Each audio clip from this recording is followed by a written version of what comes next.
चलिए शुरू करते हैं एक नए चैप्टर के साथ भारत का सर्वोच्च न्यायालय एवं उच्च न्यायालय, जो कि बहुत ही ज़बरदस्त क्वेश्चन बनते हैं और इससे क्वेश्चन तो निश्चित है कि 1 से 2 नंबर बनते ही हैं। तो चलिए शुरू करते हैं। इसी तरह आप लाइक और सब्सक्राइब करते रहें तो मुझे अच्छा लगेगा और मैं मेहनत की ओर बढ़ता रहूँगा।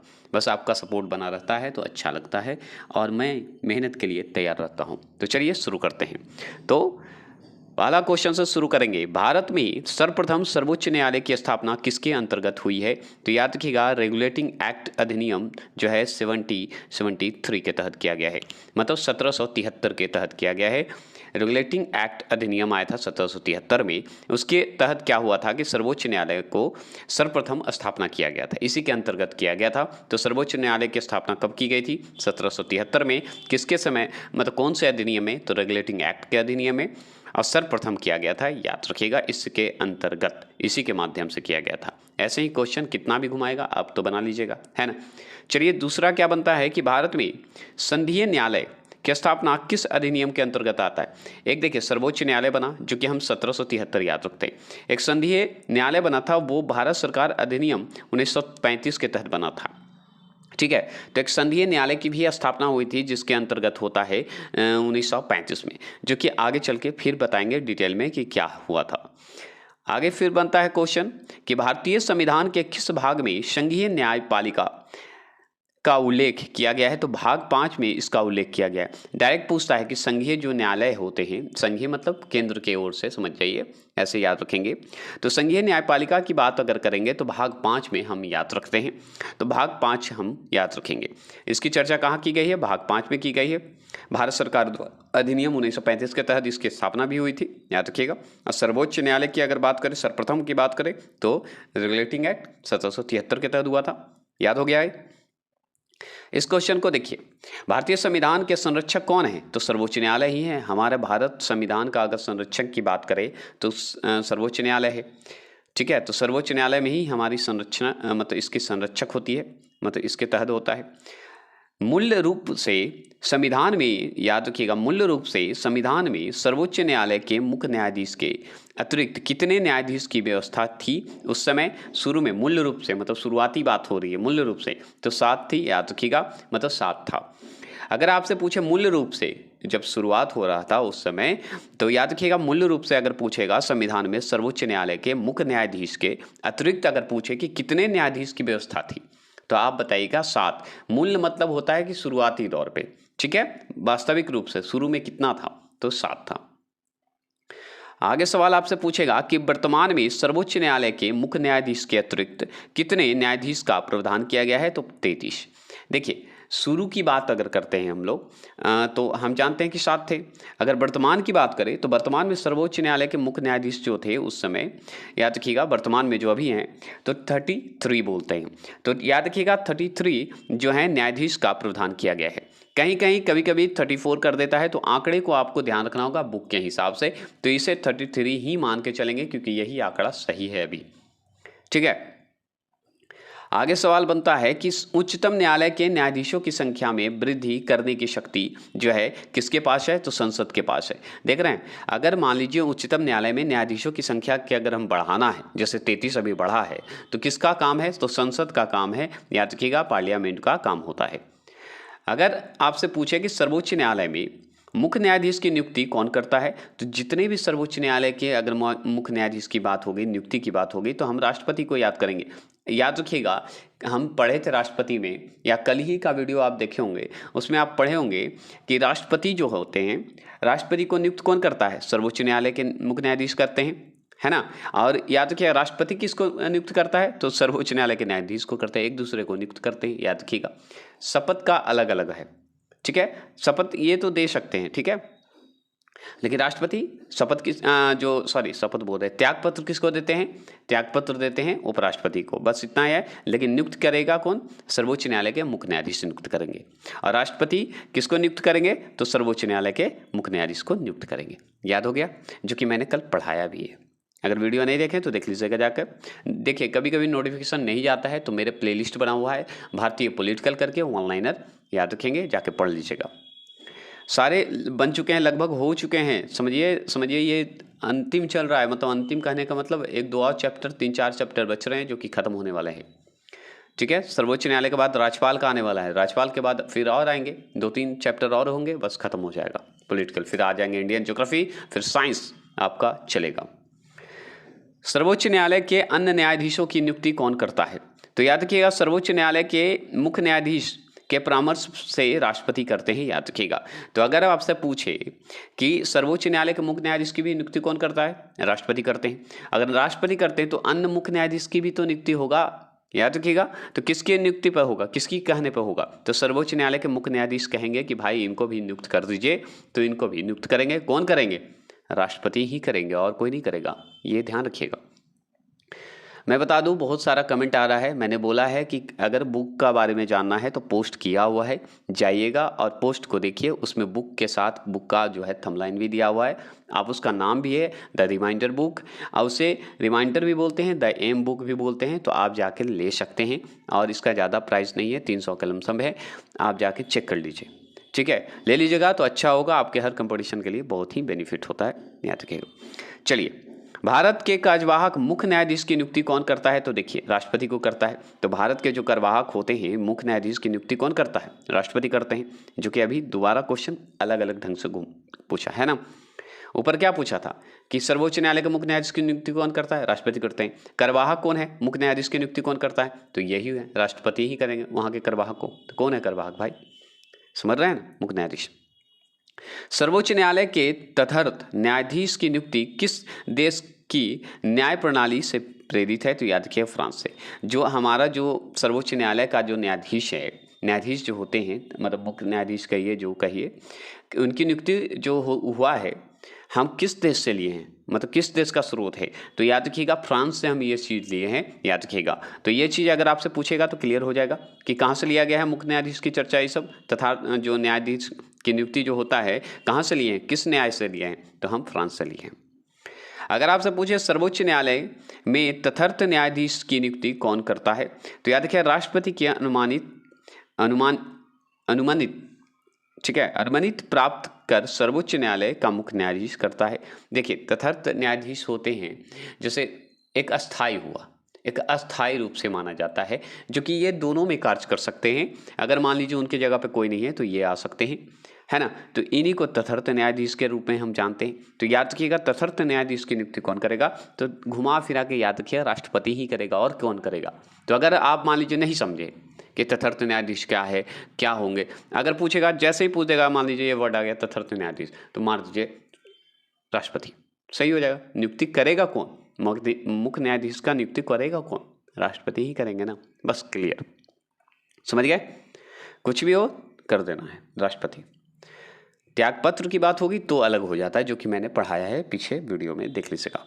अब आगे भी चलिए बता देंगे। सर्वोच्च न्यायालय के न्यायाधीश नियुक्त होने के लिए व्यक्ति को कम से कम कितने वर्ष उच्च न्यायालय का एडवोकेट होना चाहिए? एडवोकेट मतलब वकील, आप जानते हैं, एडवोकेट होना चाहिए, वकील होना चाहिए। तो 10 वर्ष तक अगर आप हैं तभी आप सर्वोच्च न्यायालय के न्यायाधीश की नियुक्ति हो सकता है, अन्यथा आपको नहीं होगा। तो 10 वर्ष होने चाहिए, और थोड़े से ओल्ड है तो उनको जल्दी होगा, बस इतना ध्यान रखना है, ठीक है। 10 वर्ष होने चाहिए, वहाँ 10 वर्ष आप एडवोकेट बन के रहिए। आगे अगर आपसे पूछेगा, भारत के उच्चतम न्यायालय को कौन से क्षेत्राधिकार है? तो देखिए, भारत के उच्चतम न्यायालय को कौन कौन से क्षेत्राधिकार है? तो याद रखिएगा, प्रारंभिक, अपीली और परामर्शदायी, ये सब जो है भारत के उच्चतम न्यायालय को जो है क्षेत्राधिकार है। मतलब प्रारंभिक में जो होता है, शुरुआती जो कहिए, अपीली का जो है, परामर्शदायी जो होते हैं, वो सारे ये कर सकते हैं, याद रखिएगा, क्षेत्राधिकार है इनका उच्चतम न्यायालय का। भारत के सर्वोच्च न्यायालय का एक न्यायाधीश कितनी आयु तक जो है अपने पद पर बने रह सकते हैं? तो 65 वर्ष। आप पढ़े होंगे कि 6 वर्ष नहीं तो या 65 वर्ष होनी चाहिए, याद रखिएगा। 6 वर्ष तक होनी चाहिए या 65 वर्ष होनी चाहिए, याद रखिएगा। 6 वर्ष तो हम जानते हैं, और 65 वर्ष, तो यहाँ पे 65 वर्ष होनी चाहिए, याद रखिएगा, एज 65। आगे पूछेगा कि सर्वोच्च न्यायालय के न्यायाधीश को उसके पद से किस प्रकार से हटाया जा सकता है? तो महाभियोग के प्रस्ताव से हटाया जा सकता है, जो कि हम पढ़े थे, जो कि आर्टिकल हम बताए थे। कितना आर्टिकल बताइएगा ज़रूर, क्योंकि इसका आर्टिकल बहुत इंपॉर्टेंट है। जैसे हम राष्ट्रपति का आर्टिकल जानते हैं 61, इसका आर्टिकल आप बताइए, क्योंकि हम बहुत बार इसका चर्चा कर चुके हैं। तो प्लीज़ बताइएगा ज़रूर। नहीं अगर देखें हैं वीडियो, तो पीछे वाला वीडियो ज़रूर देखिएगा। कुछ तो ऐसा होना चाहिए ना कि मेरा वीडियो देखें तो पीछे वाला ज़रूर देखिएगा। चलिएगा, आगे सवाल है, सर्वोच्च न्यायालय के न्यायाधीश के विरुद्ध महाभियोग का प्रस्ताव पारित हो जाने पर पदच्युत का आदेश कौन जारी कर सकता है? तो राष्ट्रपति कर सकते हैं। मतलब पदच्युत कहने का मतलब हटाने की बात अगर किया जाए, तो याद रखिएगा, ये महाभियोग जो पारित होगा तो राष्ट्रपति के जो है कर सकते हैं, आदेश जारी कर सकते हैं, जो चाहें वो कर सकते हैं। दोनों इनका काम है, नियुक्ति भी करना, हटाने का भी काम कर सकते हैं, याद रखिएगा। अगर आपसे सवाल पूछे कि सर्वोच्च न्यायालय के किस न्यायाधीश के विरुद्ध 11 मई 1993 को लोकसभा में लाया गया महाभियोग प्रस्ताव असफल रहा, मतलब असफल रहा, किन के? देखिए, ये सवाल बहुत इंपॉर्टेंट है। कैसे? 11 मई 1993 की बात हो रही है, 1993 की बात हो रही है कि एक न्यायाधीश, मुख्य न्यायाधीश हैं, कौन ऐसे थे व्यक्ति जिन पर असफल महाभियोग प्रस्ताव हुआ था, जो कि असफल रहा था, मतलब नहीं हुआ था, क्लियर मतलब फेल हो गया था। तो न्यायमूर्ति V.R. रामास्वामी पे एक महाभियोग चला था, जिस पे ये असफल हो गया था, मतलब ये जीत गए थे, एक तरह से गलत सिद्ध हो गया था, तो असफल रह गया था। आगे पूछेगा, सर्वोच्च न्यायालय के मुख्य न्यायाधीश को प्रति माह कितने वेतन मिलते हैं? तो 2,80,000 मिलते हैं। 2 लाख याद रखिएगा, 80,000 मिलते हैं, याद रखेंगे, ठीक है।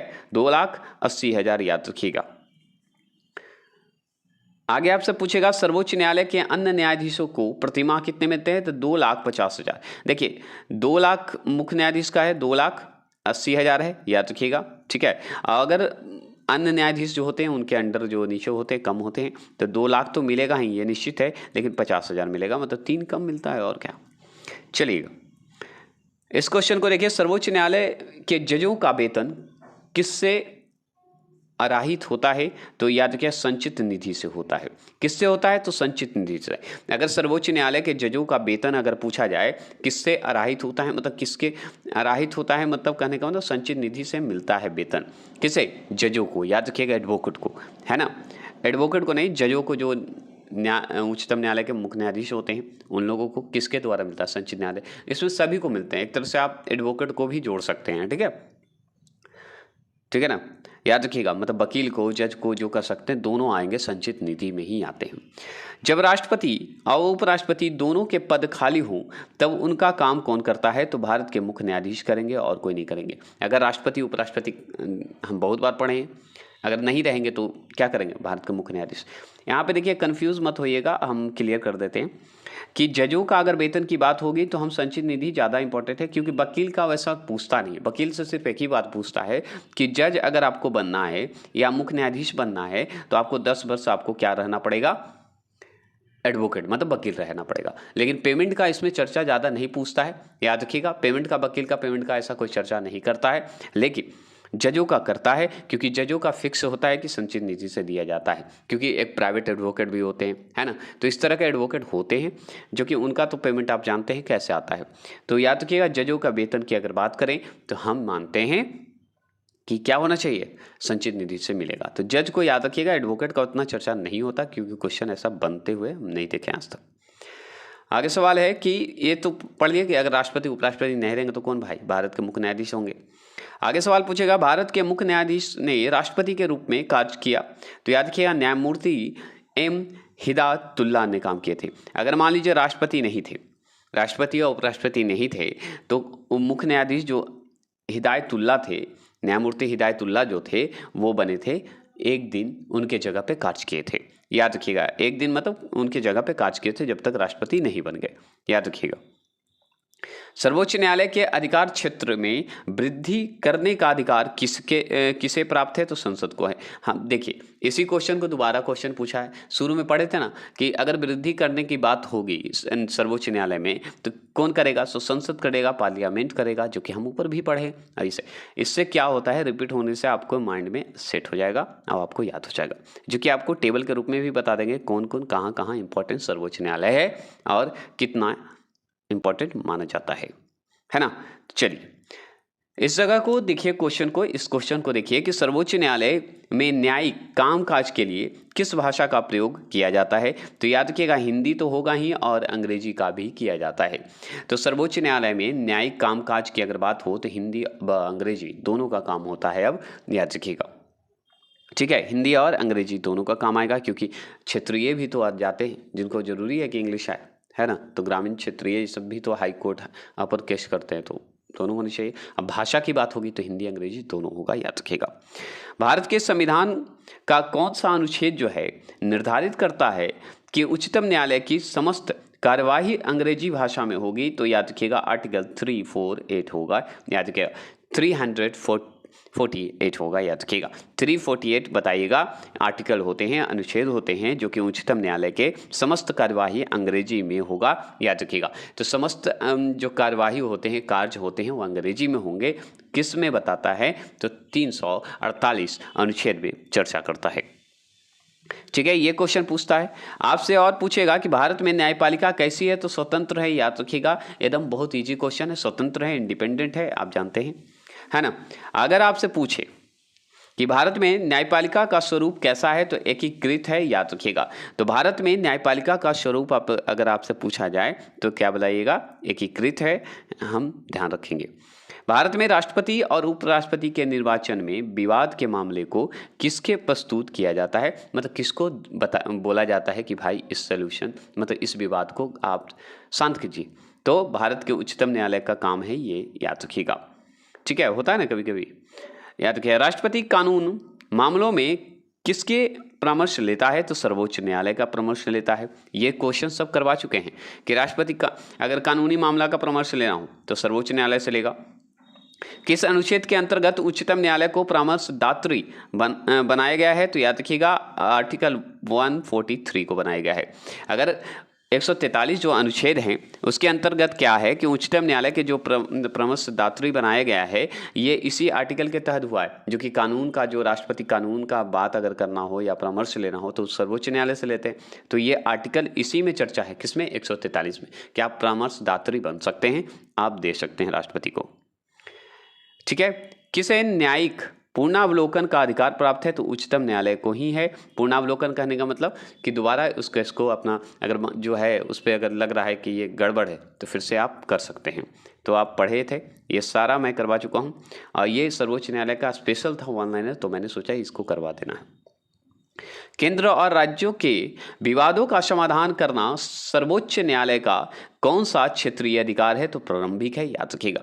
इसे याद रखिएगा, एक मैं बता दूं कि इसे वीकली भी दिया जाता है, मतलब जो जितना पढ़ाएगा उसे ऐड करके एक बार वीकली डाल दिया जाता है, जो कि आपके लिए भी फायदा है, देख सकते हैं। जैसे ज्योग्राफी का मैंने वीकली डाला हुआ है, जो कि आप लोग नहीं देखें, देख लीजिएगा। जिसमें भौगोलिक स्थिति का उसी में है, जलवायु उसी में है, मिट्टी उसी में है, जल उसी में है, और नदी का याद रखिएगा जुड़ा हुआ सारा उसमें एक साथ ऐड करके दिया हुआ है। 3 घंटा का 4 घंटा वीडियो है, जाके देख सकते हैं, ठीक है। ज्योग्राफी का अगर जो नहीं देखे हैं उसे 3 घंटे में आप देख खत्म कर सकते हैं। इस चीज को समझ गए? अगर केंद्र और राज्य के बाद अगर विवाद हो रहा है, ठीक है, उसका समाधान कौन करेगा? सर्वोच्च न्यायालय करेगा। सर्वोच्च न्यायालय का कौन सा क्षेत्र करेगा? प्रारंभिक क्षेत्र करेगा। मतलब जो प्रारंभिक क्षेत्र होते हैं, 3 क्षेत्र था ना जो कि ऊपर पढ़े थे, तो प्रारंभिक क्षेत्र में आएगा ये, याद रखिएगा। डायरेक्ट पूछेगा कि केंद्र और राज्य के बीच अगर विवाद हो और समाधान करने की बात सर्वोच्च न्यायालय के होगा तो किस क्षेत्र के अधिकार का आएगा? तो प्रारंभिक क्षेत्र की बात आएगी, शुरुआती क्षेत्र की बात आएगी, याद रखिएगा, ठीक है। अगर आपसे पूछे जनहित याचिका दायर की जा सकती है, तो याद रखिएगा उच्च न्यायालय एवं सर्वोच्च न्यायालय दोनों में की जाएगी। अगर जनहित याचिका अगर दायर की जाए, मतलब याचिका मतलब रीट जारी अगर की जाए, तो कहाँ होगा? तो उच्चतम न्यायालय, सर्वोच्च न्यायालय दोनों में आप कर सकते हैं, कोई दिक्कत नहीं है। अगर आपसे पूछे कि सर्वोच्च न्यायालय कौन सा प्रलेख जारी नहीं कर सकता है, तो निषेधज्ञ जो है जारी नहीं कर सकता। निषेध कहिए कि जारी नहीं कर सकता है, याद रखिएगा। अगर आपसे पूछेगा भारत में सबसे बड़ा अपीली न्यायालय क्या है, तो उच्चतम न्यायालय है, याद रखिएगा। तो अपीली न्यायालय 3 न्यायालय था, प्रारंभिक था, अपील था, है ना। एक और कौन था आप बताइएगा, क्योंकि मैं सबसे ऊपर पढ़ा चुका हूँ। तो अपीली न्यायालय जो है, याद रखिएगा, सबसे इम्पॉर्टेंट है, सबसे बड़ा न्यायालय माना जाता है। अगर इसमें अपीली न्यायालय में जाइएगा तो आपको सबसे हाई कहिए कि कोर्ट की बात करेगा तो उच्चतम न्यायालय है, याद रखिएगा। अपीली देखते नहीं, अपीली के होता है कि फिर यहाँ नहीं होगा तो वहाँ जाएंगे, 3 तो है, 3 में से प्रारंभ में आगे जाएंगे, फिर सेकंड में जाएंगे, और ये तो सबसे बड़ा है ना। किसी भी राज्य के कानून को कौन अवैध घोषित कर सकता है? तो सर्वोच्च न्यायालय। किसी भी कानून का, अगर राज्य का कोई भी कानून है, अगर उसे अवैध घोषित कर दिया तो सर्वोच्च न्यायालय करेगा। जैसे अभी बीपीएससी में जितने भी झोल झपाट हो रहे हैं या जो भी लड़के केस कर रहे हैं, उसमें अगर अपील कर दिया सर्वोच्च न्यायालय तो हो रहा है कि नहीं? देख रहे हैं, सुन ही रहे होंगे। आगे सवाल है कि राष्ट्रपति और उपराष्ट्रपति से संबंधित चुनाव विवादों को सुलझाने का कौन सा अधिकार है? तो याद रखिएगा, मौलिक अधिकार माना जाता है, याद रखेंगे। अगर भारतीय और राष्ट्रपति और उपराष्ट्रपति के संबंध में चुनाव का विवाद का सुलझाना हो तो मौलिक अधिकार होता है, याद रखिएगा। सुलझाने का अगर कौन सा अधिकार माना जाता है? तो मौलिक अधिकार। ठीक है, इस समझ गया। मौलिक अधिकार हम लोग के लिए भी है, आप जानते हैं, है ना। ये सब जो है, अगर मौलिक अधिकार जो है ना, हम लोग के लिए ही है, जो कि आपको अगर इसका फैसला अगर कोई सुनाएगा तो सर्वोच्च न्यायालय के अधीन होता है। चलिए देखिए, यहाँ पे आप इस क्वेश्चन को देखिए। किस क्वेश्चन को? इस क्वेश्चन पे कि उच्चतम न्यायालय द्वारा जो परामर्श जो होते हैं किसे जारी किया जाता है? तो याद रखिए, किसी अधिकारी की सरकारी आदेश निभाने के लिए ये जारी किया जाता है, परमादेश कहते हैं। परमादेश बोला जाता है, याद रखिएगा, जारी होता है, जो कि आधिकारिक जो होते हैं, सरकारी जो आदेश निभाने के लिए किया जाता है उस पर जारी करते हैं। चलिए, इससे पहले हम जो शुरू में सबसे ऊपर जो बता रहे थे उसके बारे में थोड़ा सा मैं बता दूं कि आपको कन्फ्यूज़न दूर हो। जो मैंने बोला था कि बता देते हैं, जो कि इम्पोर्टेंट है, जो कि मैंने 2-3 जो शब्द उच्चारण किए थे, जैसे कि संघीय न्यायालय, ठीक है। एक और उच्चारण हम किए थे तथार्थ न्यायालय, ठीक है। 2 चीज़ हम इस्तेमाल किए हैं, ठीक है। तो संघीय न्यायालय के बारे में आगे पहले बता देता हूं कि इसका मतलब क्या होता है। तो देखिए, इसकी स्थापना तो हम जानते हैं कि 1935 के अधिनियम से हुआ था, लेकिन स्थापना रियल में कब हुआ था? तो याद रखिएगा 1 अक्टूबर, याद रखिएगा, 1937 में हुआ था, ठीक है। और संघीय न्यायालय है क्या, ये जान लीजिए।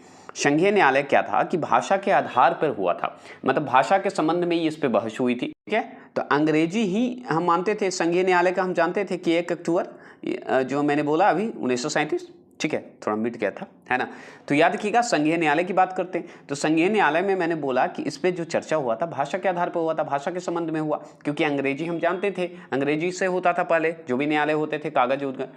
तो याद रखिएगा, अब जो है इसी के भाषा के आधार के लिए ये हुआ था, संघीय न्यायालय बना था, जो कि आर्टिकल 1935 के तहत बनाया गया।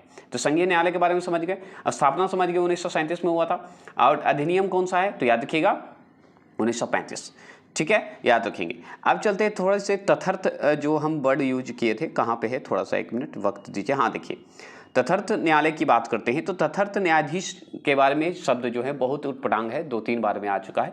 तो इसका मतलब क्या होता है? तथार्थ का मतलब होता है कि इसकी नियुक्ति तो हम जानते हैं राष्ट्रपति करते हैं।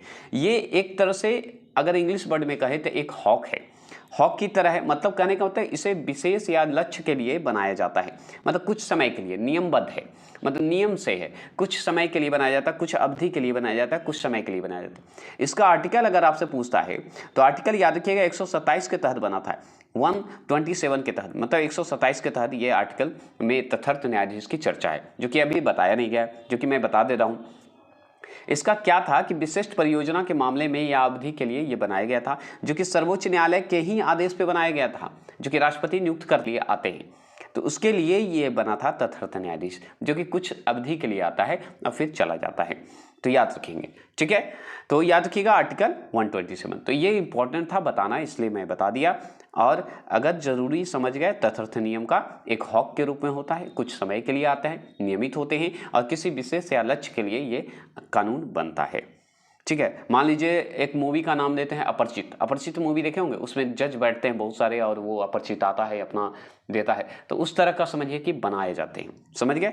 तो ये क्लियर कर दिए हम, कोई दिक्कत तो होगा नहीं, आप लोग को समझ गए होंगे, ठीक है। तो चलिए अब जहाँ थे वहाँ पे आते हैं। तो कहाँ पे थे हम, कहाँ से शुरुआत कर रहे थे हम?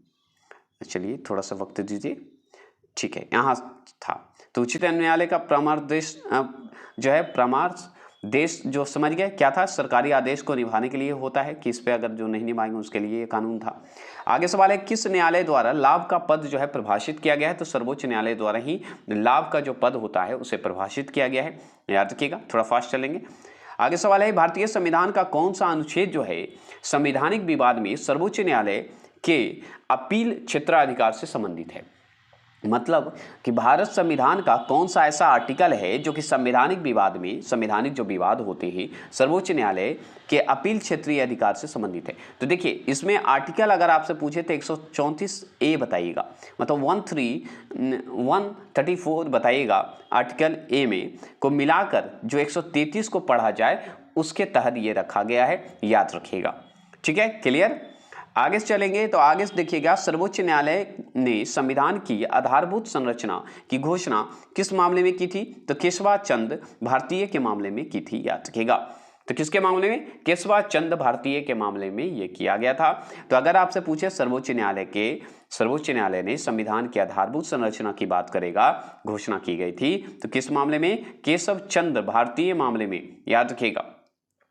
अगर आपसे पूछे कि किस मुकदमे में भारतीय सर्वोच्च न्यायालय ने सर्वप्रथम संविधान के मौलिक लक्षण या सिद्धांत प्रतिपादन किया है, तो लोकनाथ जो है, लोकनाथ बनाम पंजाब, मतलब लोकनाथ जी थे एक तरफ और बीच में जो है पंजाब राज्य था, तो पंजाब राज्य और लोकनाथ के बीच ये विवाद हुआ था, याद रखिएगा, जो कि कोर्ट में चला था, मुकदमा चला था, याद रखिएगा।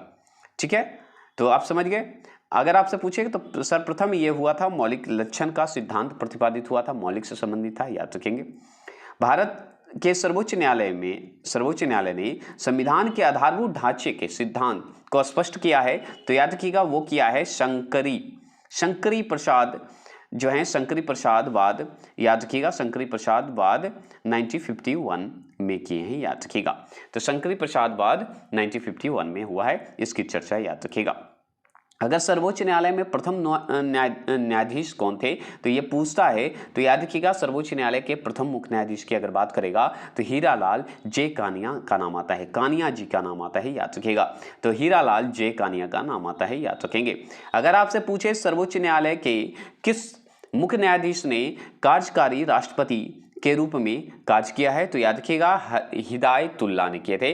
आप जानते हैं कार्यकारी राष्ट्रपति के रूप में कार्य किए हैं, यही किए थे क्योंकि उस समय राष्ट्रपति उपराष्ट्रपति नहीं थे, तो ये राष्ट्रपति के पद पे बैठे हुए थे, पद पे बैठे नहीं थे, कार्यवाहक थे, उनके जगह पे काम कर रहे थे जब तक राष्ट्रपति बन न जाए, कोई नया नहीं आ जाए।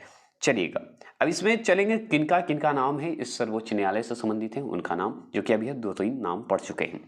पहला नाम देखिए, थोड़ा सा जूम कर दूं, चलिए, तो देखिए इसमें पढ़ लिए कि सर्वोच्च न्यायालय के मुख्य न्यायाधीश के पद पर सर्वाधिक लंबी अवधि तक कौन पदस्थ रहा है, तो लंबी अवधि तक तो YV चंद्रचूड़ का नाम आता है, याद रखिएगा। चंद्रचूड़ जी जो हैं बहुत लंबे समय तक पद पे स्थगित रहे, स्थान बैठे रहे हैं, ऐसे याद कर सकते हैं। तो लंबी अवधि की बात करें चंद्रचूड़ की, YV चंद्रचूड़ बोलिएगा। अगर आपसे पूछे सर्वोच्च न्यायालय के मुख्य न्यायाधीश के पद पर सबसे कम समय में कौन आसीन रहेंगे, मतलब सबसे कम समय पर कौन बैठे रहे, तो कमल नारायण सिंह जो है सबसे कम समय रहे, समझ जाइए। ठीक है, सबसे कम समय की बात करेगा तो कमल नारायण, और सबसे ज्यादा चंद्रचूड़ की।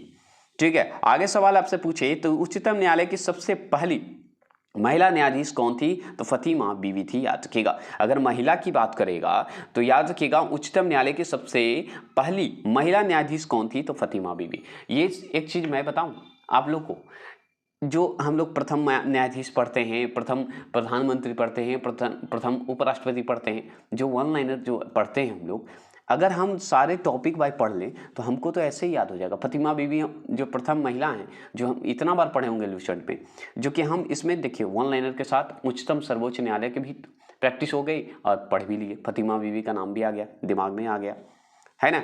तो हम चाहते हैं कि आप टॉपिक वाइज पूरा देख लीजिए, 10 मिनट 5 मिनट स्पीड करके पढ़ लीजिए, इसमें क्या जाता है। ठीक है, तो उच्चतम न्यायालय की सबसे पहली महिला न्यायाधीश कौन थी, फतिमा बीवी थी, याद रखिएगा। डायरेक्ट पूछता है। अगर आपसे पूछे कि कौन पहली वकील महिला जिसे सीधे उच्चतम न्यायालय के न्यायाधीश के रूप में नियुक्त किया गया तो इंदु मल्होत्रा को। याद रखिएगा, क्वेश्चन बनता है कि सबसे पहली महिला न्यायाधीश कौन है? फातिमा बीवी। लेकिन कौन ऐसी पहली वकील थी, महिला थी जिन्हें सीधे उच्चतम न्यायालय के न्यायाधीश बना दिया गया? वकील थी, एडवोकेट थी, याद रखिएगा।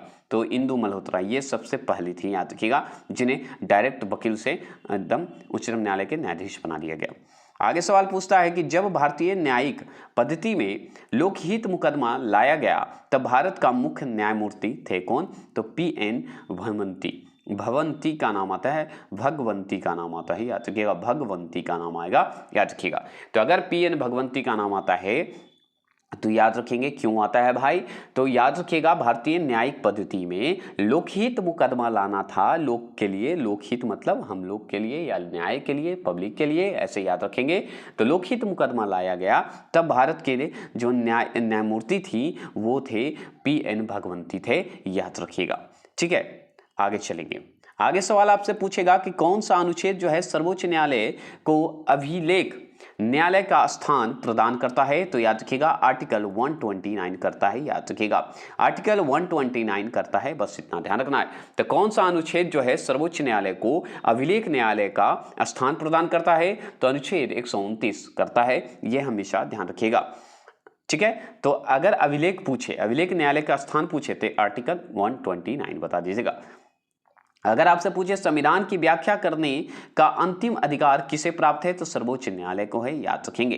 तो अगर पूछे संविधान की व्याख्या करने का अंतिम अधिकार किसे है? तो याद रखिएगा सर्वोच्च न्यायालय को है, अंतिम रूप से अधिकार है, हम जानते हैं। अगर पूछे भारत में कुल कितने उच्च न्यायालय हैं? तो 25 उच्च न्यायालय हैं, याद रखिएगा। उच्च न्यायालय की बात हो रही है, हाई कोर्ट की बात हो रही है, तो 25 है, याद रखेंगे। अगर आपसे पूछे देश के 25 उच्च न्यायालयों में न्यायाधीशों की कुल स्वीकृति संख्या कितनी है? तो याद रखिएगा 1000, याद रखिएगा 1079 है, मतलब 1079 जो है आपको क्या है, स्वीकृति दी गई है, याद रखिएगा। आगे सवाल है सर्वोच्च न्यायालय जो है किस संस्था का निरीक्षण कर सकती है? तो अधीनस्थ न्यायालय का कर सकता है, याद रखिएगा। किसे करेगा? अधीनस्थ आरक्षण का न्यायालय का काम करेगा, याद रखेंगे। भारत में उच्च न्यायालय सर्वप्रथम आरंभ हुआ मुंबई बोलते हैं, मद्रास और कलकत्ता।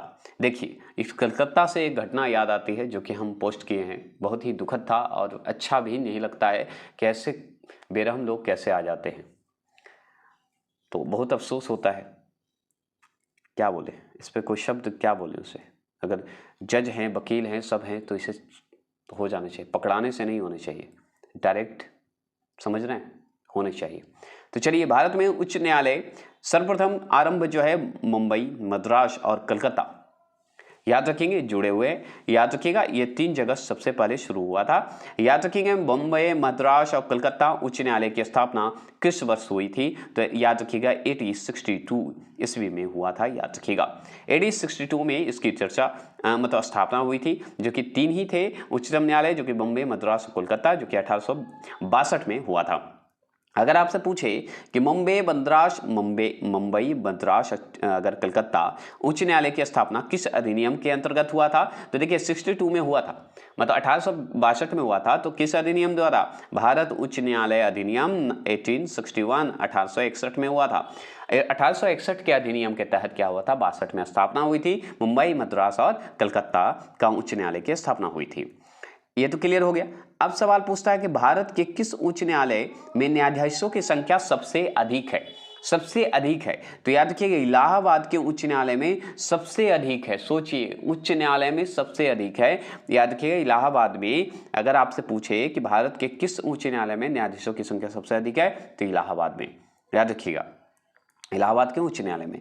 भारत के किस उच्च न्यायालय में, याद रखिएगा, न्यायाधीशों की संख्या सबसे कम है? तो सिक्किम के उच्च न्यायालय में सबसे कम है, याद रखिएगा। अगर सबसे ज्यादा पूछे तो इलाहाबाद न्यायालय याद रखिएगा, हाईकोर्ट याद रखिएगा, और नहीं तो न्यायाधीश सबसे कम पूछे तो सिक्किम को याद रखिएगा। क्लियर हो गया, कोई दिक्कत नहीं। अब चलिए आगे सवाल है कि किस उच्च न्यायालय के सर्वाधिक अस्थायी और अस्थायी खंडित पीठ कौन सा है? तो गुवाहाटी उच्च न्यायालय का सबसे अस्थायी भी माना जाता है और अस्थायी खंडित पीठ माना जाता है, याद रखिएगा। ठीक है। आगे सवाल पूछता है कि भारत के किस संघ शासित क्षेत्र का अपना उच्च न्यायालय है? तो दिल्ली का ही अपना एक उच्च न्यायालय होता है संघ शासित, याद रखिएगा। संघ शासित मतलब वही मान के चलिए, संघ शासित अपना उच्च न्यायालय दिल्ली का है। अगर सवाल पूछे भारत के कौन सा उच्च न्यायालय एक से अधिक राज्यों का उच्च न्यायालय है? तो याद रखिए गुवाहाटी उच्च न्यायालय है, जो कि हम पढ़े क्या भी खंडित अस्थाई और अस्थाई खंडित पीठ है, मतलब अलग अलग है। तो सबसे ज्यादा अगर माना जाए तो गुवाहाटी उच्च न्यायालय को माना जाता है, राज्यों में सबसे ज्यादा ऐसे मान लीजिए खंडित है, एक से अधिक याद रखेंगे उच्च न्यायालय है। अब सवाल बनता है पटना उच्च न्यायालय की स्थापना कब की गई थी? तो याद रखिएगा 1916 में किया गया था, याद रखेंगे।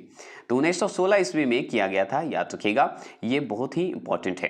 तो अगर आपसे पूछे पटना उच्च न्यायालय की न्यायाधीश कब जो है पटना उच्च न्यायालय की जो है स्थापना कब की गई थी? तो 1916 ईस्वी में की गई थी, याद रखेंगे। तो उच्च न्यायालय के बारे में पटना से पूछता ही है, बहुत बार पूछा है, ऐसा नहीं है, बहुत बार अभी भी पूछा था बीपीएससी में, याद रखेंगे। अगर आपसे पूछे भारत का सबसे बड़ा ऊंचा न्यायालय कौन सा है? तो इलाहाबाद उच्च न्यायालय, यहां सबसे ज्यादा न्यायाधीश भी रहते हैं, जज भी रहते हैं, याद रखिएगा। अगर आपसे पूछे कि किन राज्यों में साझा उच्च न्यायालय है? तो महाराष्ट्र और गोवा का साझा न्यायालय है, मतलब साझा मतलब दोनों का एक ही जगह मान के चलिए, ऐसे कहते हैं, साझा पार्टनरशिप कहिए, महाराष्ट्र और गोवा का है, याद रखिएगा। अगर आपसे पूछे दादर नगर हवेली किस उच्च न्यायालय के क्षेत्राधिकार में आता है? तो बॉम्बे उच्च न्यायालय के क्षेत्राधिकार में आता है। तो दादर नगर हवेली अगर पूछेगा कि उच्च न्यायालय का क्षेत्राधिकार कौन सा आता है, तो याद रखिएगा बॉम्बे उच्च न्यायालय में आता है, यह ध्यान रखिएगा। अगर आपसे पूछे गोवा राज्य किस उच्च न्यायालय के क्षेत्राधिकार में आता है? तो याद रखिएगा बम्बई उच्च न्यायालय, जो कि महाराष्ट्र और गोवा साझा करता है, याद रखिएगा। ठीक है, क्लियर। आगे सवाल बनता है अंडमान निकोबार द्वीप समूह किस उच्च न्यायालय के क्षेत्राधिकार में आता है? तो अंडमान की बात होगी, दादर नगर हवेली महाराष्ट्र, याद रखिएगा। अंडमान निकोबार बात करें तो कोलकाता उच्च न्यायालय, याद रखिएगा, जो कि हम जानते हैं कोलकाता को, बंगाल को, याद रखिएगा। आगे सवाल पूछेगा लक्षद्वीप संघ शासित प्रदेश जो होते हैं उच्च न्यायालय के क्षेत्राधिकार के अंतर्गत आते हैं? तो केरल उच्च न्यायालय के अंतर्गत आते हैं। तो लक्षद्वीप केरल के उच्च न्यायालय के अंतर्गत आते हैं, याद रखिएगा। अगर छत्तीसगढ़ उच्च न्यायालय कहाँ स्थित है? तो बिलासपुर में स्थित है, याद रखिएगा। छत्तीसगढ़ कहाँ है? तो याद रखिएगा छत्तीसगढ़ का उच्च न्यायालय अगर आपसे पूछे तो कहाँ है, किस राज्य में, मतलब छत्तीसगढ़ राज्य का कौन से जगह पे है? तो याद रखिएगा बिलासपुर शहर में, ऐसे बोल सकते हैं, बिलासपुर क्षेत्र में बोल सकते हैं। अगर उत्तराखंड उच्च न्यायालय का स्थित कहाँ है? तो नैनीताल में, आप जाइए नैनीताल उच्च न्यायालय को भी देख सकते हैं, घूम सकते हैं, नैनीताल आप जानते हैं। अगर झारखंड की बात करेगा तो झारखंड उच्च न्यायालय की स्थापना कहाँ की गई थी? तो रांची में की गई थी, यह ध्यान रखिएगा। तो झारखंड उच्च न्यायालय की स्थापना की अगर बात करें तो रांची में, याद रखेंगे। मध्य प्रदेश उच्च न्यायालय कहाँ स्थित है? तो जबलपुर में है, याद रखिएगा। जैसे छत्तीसगढ़ में कहाँ था? बिलासपुर था, उसी तरह मध्य प्रदेश का अगर पूछे तो जबलपुर बताइएगा। केरल उच्च न्यायालय कहाँ स्थित है? तो एर्नाकुलम में है, याद रखेंगे। ठीक है, कहाँ बताइएगा? एर्नाकुलम में है, याद रखेंगे। बाहरी आवाज़ों को थोड़ा कम करिएगा, बगल में गली है तो बच्चे हल्ला कर रहे हैं। उड़ीसा राज्य का उच्च न्यायालय कहाँ अवस्थित है? तो कटक में है, याद रखेंगे। तो उड़ीसा राज्य का उच्च न्यायालय कहाँ स्थित है? तो कटक में है, आप जानते हैं। अगर राजस्थान का उच्च न्यायालय कहाँ स्थित है? तो जोधपुर में है, याद रखिएगा, हाई कोर्ट। गुजरात का उच्च न्यायालय कहाँ स्थित है? अहमदाबाद में है, जो कि इंपॉर्टेंट है, बहुत इंपॉर्टेंट है, याद रखेंगे। अब भारत का 25वां उच्च न्यायालय कहाँ है? आंध्र प्रदेश उच्च न्यायालय बना है, याद रखिएगा। तो 25वां उच्च न्यायालय कहाँ है? आंध्र प्रदेश में है, याद रखिएगा। भारत का 25वां उच्च न्यायालय अगर आपसे डायरेक्ट पूछे तो बता दीजिएगा। और अगर पूछे आंध्र प्रदेश का उच्च न्यायालय कहाँ स्थित है? तो अमरावती में है, ये डायरेक्ट क्वेश्चन आपसे पूछता है। ठीक है, अगर आपसे पूछे कि आंध्र प्रदेश उच्च न्यायालय जो है कब से अस्तित्व में आया? तो 1 जनवरी 2019 में आया था, याद रखिएगा। हम जानते हैं क्योंकि तेलंगाना आंध्र प्रदेश से अलग हो गया तो उसका उच्च न्यायालय तो तेलंगाना तरफ था तो चला गया उधर। तो याद रखिएगा आंध्र प्रदेश उच्च न्यायालय कब से अवस्थित हुआ? तो 1 जनवरी 2019 से अवस्थित हुआ, अमरावती में है, याद रखिएगा। अगर आपसे पूछे 2 या अधिक राज्यों या संघीय प्रदेश के लिए एक समान उच्च न्यायालय की स्थापना की जा सकती है तो संसद द्वारा कानून बनाकर किया जाता है। हम जानते हैं जो भी अगर कानून बनाना हो तो पार्लियामेंट से ही बनेगा, संसद द्वारा ही बनेगा। अगर आपसे पूछे उच्च न्यायालय के क्षेत्राधिकार घटाने या बढ़ाने का अधिकार किसे है? तो संसद को है, पार्लियामेंट को है। घटा सकता है, बढ़ा सकता है, जो करना है उसको मन है। उच्च न्यायालय को किसका अधीक्षण करने का अधिकार है? तो अधीनस्थ जो है न्यायालय का है, याद रखिएगा। तो उच्च न्यायालय को न्याय जो है किसका अधीक्षण करने का अधिकार है? तो अधीनस्थ न्यायालय का है, याद रखिएगा। अगर आपसे पूछे उच्च न्यायालय के मुख्य न्यायाधीशों की नियुक्ति कौन करता है? तो राष्ट्रपति करते हैं, याद रखेंगे। तो कौन करेंगे? राष्ट्रपति करेंगे, जो कि हम शुरू में ही पढ़ चुके हैं। अगर आपसे पूछे कि उच्च न्यायालय का न्यायाधीश किसके समक्ष अपने पद और गोपनीयता का शपथ लेते हैं? उच्च न्यायालय की बात हो, न्यायाधीश की बात हो, समक्ष अगर पूछा जाए, पद और गोपनीयता की बात हो, तो राज्यपाल के सामने लेंगे, याद रखिएगा। समझ गए? मुख्य न्यायाधीश की नियुक्ति कौन करेगा? राष्ट्रपति करेंगे। अगर शपथ लेने की बात हो, उच्च न्यायालय के न्यायाधीशों की बात करेंगे, तो याद रखिएगा वो राज्यपाल के सामने लेंगे। राज्य वाला तो कहाँ लेगा? राज्यपाल से लेंगे। क्यों? शपथ की बात है। उच्च न्यायालय का न्यायाधीश अपना त्यागपत्र किसको देंगे? राष्ट्रपति को। देखिए, नियुक्त भी करता कौन है भाई? करते तो हैं राष्ट्रपति जी, लेकिन गोपनीयता की शपथ की अगर बात होगी तो राज्यपाल करेंगे। अगर बात करें त्यागपत्र की बात करें तो राष्ट्रपति को देना पड़ेगा, है ना। अब छोटे छोटे राज्य वाले तो भाई राज्यपाल को देकर चल जाएंगे। किसी न्यायाधीश को एक उच्च न्यायालय से दूसरे में स्थानांतरित करने का अधिकार किसको है? तो याद रखिए भारत के राष्ट्रपति को है। एक जगह से दूसरे जगह स्थानांतरित कर सकते हैं, याद रखेंगे।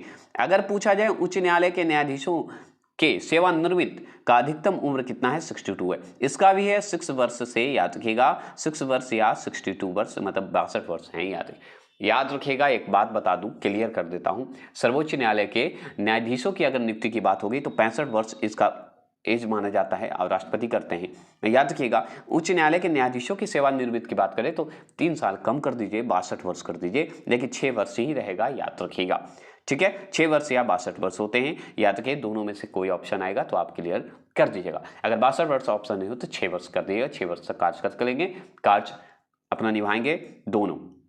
लेकिन अगर सर्वोच्च न्यायालय के न्यायाधीश की बात होगी तो 65 वर्ष होंगे। अगर उच्च न्यायालय के न्यायाधीश की बात होगी तो याद रखिएगा ये होंगे 62 वर्ष।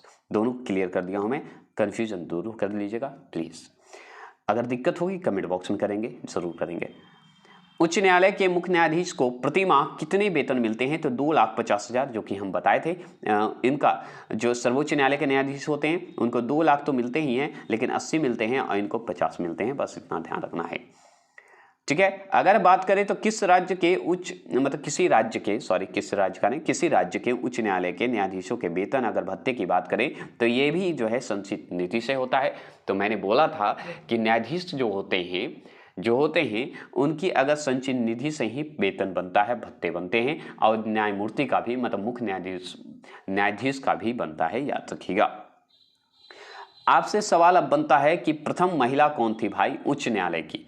आप सर्वोच्च न्यायालय की तो पढ़ लिए, उच्च न्यायालय की महिला तो कौन है? तो उच्च न्यायालय के न्यायाधीश पद की नियुक्ति होने वाले प्रथम महिला कौन थी? तो अन्ना चंडी थी, याद रखिएगा।